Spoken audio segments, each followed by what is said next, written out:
Magandang araw kaibigan! Tuloy po kayo sa Felicidad's Channel. Sa mga kwento ng buhay at pag-ibig na hinalukay sa natatagong baul ni Felicidad.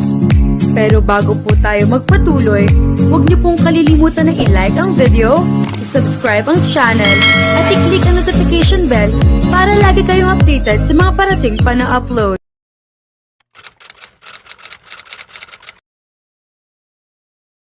Nakaupo si Shania sa ilalim ng pine tree at naghihintay kay Rare na puntahan siya dahil schedule ng prenatal check-up niya. Ilang linggo na rin ang lumipas at 2 buwan ang tiyan niya. May umbok na't halata na. Hindi pa siya kinakausap ng mother counselor nila pero handa naman siya. Hanggang sa mga oras na iyon ay matyaga pa rin si Rare na pabalik-balik para ihatid at sundo siya. Kapag wala ay si Lutang sumusulpot. Nag-umpisa na rin kasi ang trial ni Vilma at ang unang beses na tindig ni Rare sa korte ay naroon siya. Grabe ang paghanga niya sa binata, lalo kapag nagsasalita ay napapanganga siya. Nganga siya sa English na may British accent. Lalo na lang tuloy na napaglilinhan niya ang minamahal. Patingin-tingin siya sa suot na relo pero wala pa rin si Rare. Wala ka pa bang sundo? Tanghali na. Baka gutom na si baby, ani Ira na naiwan dahil umuwi na si Muhaima. As usual, may inaasikaso na naman ang kaibigan niya sa mga kapatid na naiwan.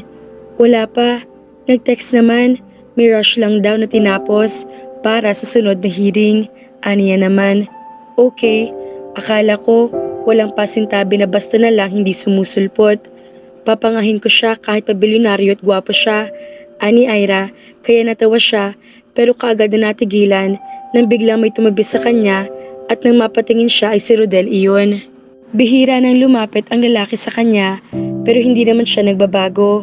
Oo, may limitasyon ang pagsama niya sa professor pero kaibigan pa rin ang turing niya dito at hindi pa rin naman niya sinasagot ang tanong kung pwedeng manligaw. Halata naman kasi na wala siyang higit na gusto bukod sa pagkakaibigan at hanggang doon na lang siya. Can we talk? Formal na tanong nito sa kanya, kaya ngumiti naman siya tumango. Tungkol saan, Prof? Inusanteng tanong niya rito, pero tumingin ito kay Ira. Please excuse us for a while, Ira. May pag-uusapan lang kami ng kaibigan mo. Formal na saad nito sa kaibigan niya na hindi naman lumayo at naupo lang sa kabilang puno, mga 3 metro ang layo sa kanila. Bakit seryoso ka? May problema ba? Malambing na tanong niya sa lalaki na tumiim ang titig sa kanya. Ano ako para sa iyo, Sean? Iyong totoo. Pinaaasa mo ko. Direktang bintang nito sa kanya, kaya sumamang loob niya. Ano yan? Ano yung nasa tiyan mo at bakit lumalaki? Hindi ka pa pinatatawag ng guidance. Wala ka naman asawa para mabuntis. Sino ama niyan? Halos gigil na tanong nito sa kanya. Nagyuko siya ng tingin, pero ibinalik din niya ang mga mata sa kaharap. Wala siyang dapat na ikahiya at mas lalong hindi niya ikahihiya ang anak niya. May ama man o wala. Sumama rin ang loob niya sa walang pakundangan na pagtatanong sa kanya ni Rodel na para bang wala siyang karapatan na mabuntis. Una sa lahat, hindi kita pinaasa. Hindi kita sinabihan na lumapit sa akin at mas lalong hindi ako nakiusap. At hindi kita itinataboy dahil kaibigan ang tingin ko sa'yo. Ibinenta kong sarili ko. Pumasok ako sa club. Nabili ako ng matandang mayaman na ama ni Rare. Siyang kumuha sa akin at siya lang. Ngayon, paano ko naman hahayaan na manligaw ka ng formal sa akin kung ganoon ang pinagdaanan ko? Anong may pagmamalaki ko sa'yo? Naluluhang tanong niya rito na para natilihan sa kinauupuan. Oo, Prof. Marumi na akong babae at galing ako sa club. Pero tinanggap ako ni Rare at hindi niya ako hinayaan na mapariwara ang buhay. Tumulo na mga luha niya at parang lumambot naman ang anyo ng isa. Mahal mo ba siya? Tanong nito na para ba nag-aasa na sumagot siya ng hindi. Kung hindi, aakuin ko na lang ang bata kung buntis ka at hindi niya mapanagutan. Ibang-iba ang mundo niya sa iyo. Gumising ka nga. Galing ka sa putik at siya ay nakaupo sa pedestal. Anong gagawin niya sa iyo? Gagawin ka lang niya muchacha dahil ganoon sila. At ganoon ka. Hinawakan nito ang braso niya at namumula ang mga mata na parang maiiyak. Napahikbi si Shania sa pangahamak na nanggagaling sa bibig ni Rodel. Ni minsan ay hindi iyon sa kanya sinabi ni Rare na siya mismo nakaupo sa pedestal. Ni minsan ay hindi niya naramdaman na putik siya at nahugasan kaya nagbukang tao. Anong karapatan na iginagala niyang professor para hamakin siya bilang tao at malala bilang isang babae? Marahas niyang binawi ang braso na hawak nito. Huwag mo akong hayaan na mawala ng respeto sa iyo. Hinahangaan kita at 2 taon ko yun na iningatan. Pero hindi ako makapaniwala na ang lalaking katulad mo na wala sa pedestal ay mas malakas pa ang loob na magsalita na putik ako. Tuloy-tuloy na umagos ang mga luha niya. Nanliliit na naman siya pero hindi siya patatalo. Kahit na ano pa siya, mahirap man o mayaman, may desenteng trabaho o isang bayarang babae, tao pa rin siya at hindi siya papayag na hamakin siya ni Rodel, lalo na at wala naman itong alam sa totoong sistema ng buhay niya.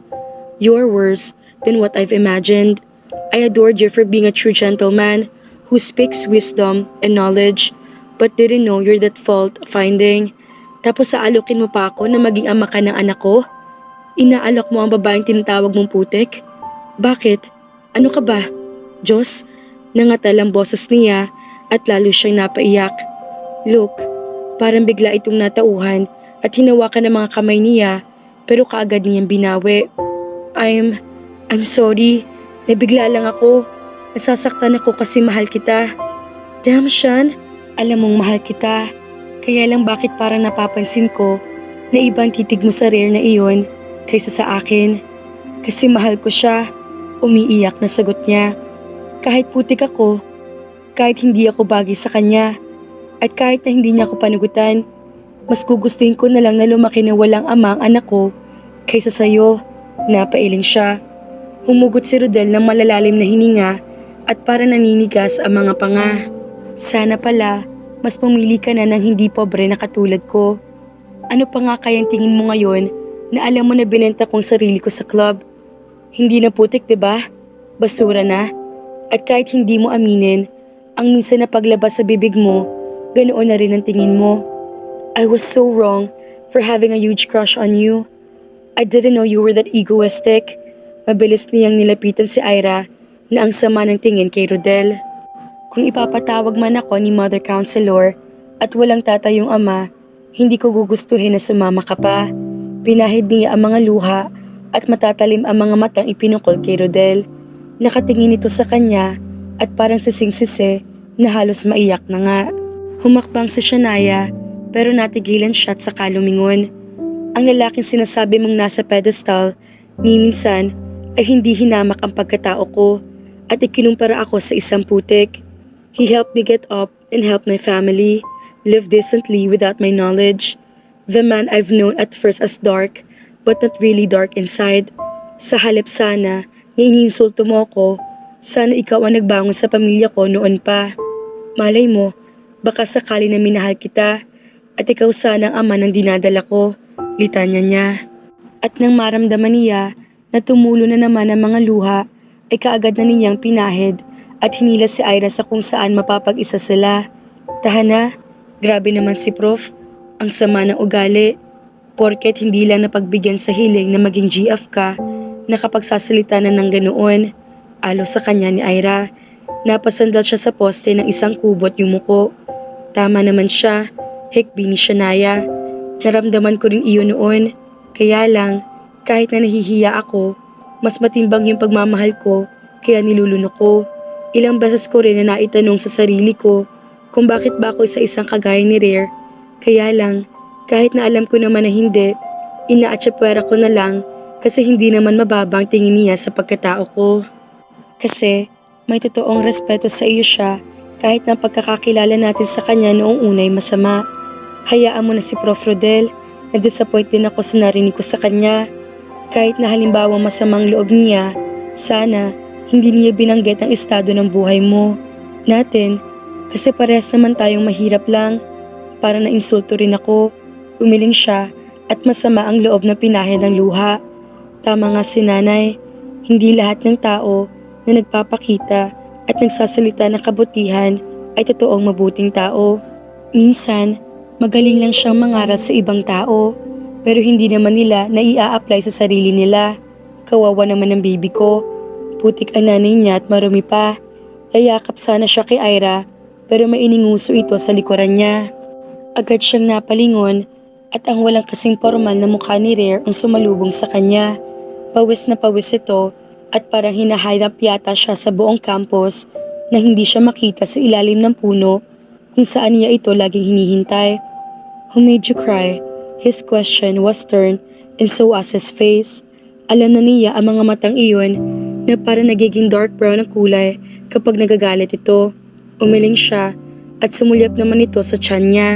Inakbayan siya nito at tuluyang kinabig. Hindi na siya bata pa para magsumbong. Ayaw niya na mas lalo pang lumala ang gulo kaya tatahimik na lang siya. I know you will never speak, but I'll find it myself and make that asshole pay. Hindi kita pinaiiyak, kaya walang karapatan ang kahit na sino na paiyakin ka, he declared with so much emphasis. Yumakap siya sa baywang nito at sumandal sa dibdib. A comfort is enough and a warm hug can ease all the pain. Kapag ito ang nagsasabing hindi sila bagay, doon siya tuluyang susuko na. Kaya ba, hindi mo ko isinama sa event na yun noon? Ay dahil hindi ako bagay doon dahil mahirap ako at mayaman ka? Dahil putik ako at nasa pedestal ka? Suminghot siya at nagpahid sa tektay ni Rare. He cupped her head and kissed her hair. No, I just didn't want them to see you. My world is chaotic and there are lots of cruel people who live in it as well as men who will ogle your beauty. Kung hindi kita isinama, dahil iyon ayoko na makita kanila dahil baka agawin ka ng isa sa kanila sa akin. I want you only for my eyes and want you only for myself. I was afraid for you to find a better man because new was worse, and whoever says that you're scat or mire, one day I'll make him see that you are not. He chins her up and wipes her tears, but it only made her cry. Gumana pakiramdam niya, pero lumuluha siya kasi parang buong-buo ang pagkatao at pagkababae niya sa mga salitang iyon ni Rare. Sa mga sandaling iyon, ito lang ang kailangan niya para tumahan siya at matanggal ang panliliit na nararamdaman. She needs his words and only his, not from anyone, especially not from Rodel. Masakit tanggapin at masakit pakinggan. Pero sino ba naman iyon para husgahan siya kung ang mismong lalaking bumili nga sa kanya ay hindi naman ganoon ang tingin sa pagkatao niya bilang babae. Sama naman ang ugali ni Prof. Rodel, mga kafelisidad. Buti na lang at si Rare ang naging tatay at anak niya. Huwag po kayong bibitiw. Kita-kits ulit po tayo sa susunod na kabanata. Kaya naman, abangan!